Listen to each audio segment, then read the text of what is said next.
Ma ribadisco il mio no, parlo a titolo personale, ma sono assolutamente contrario, perché il Movimento 5 Stelle nasce alternativo rispetto ai partiti e al sistema dei partiti e quindi non abbiamo nulla che spartire, soprattutto sul territorio.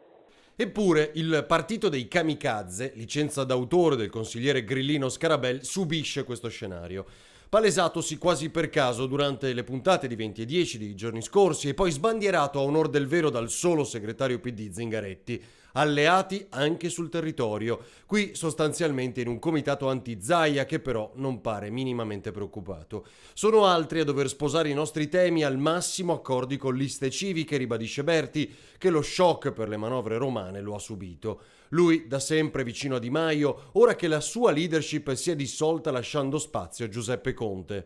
Per me non cambia assolutamente nulla, le questioni romane sono chilometricamente e anche intellettualmente lontane centinaia di chilometri da me.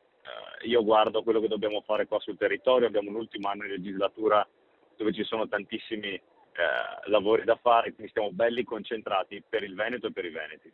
Resta nel movimento il leader veneto che ha speso 8 anni della sua vita nella politica sul territorio, alternativi ai partiti, in questo senso forse va il governo giallo-rosso nel pensiero 5 Stelle, Lega o PD per noi sono lo stesso se si fa quel che predichiamo. Farò di tutto quello che è in mio possesso perché l'autonomia arrivi per i veneti e chi se ne importa di chi è che la porta.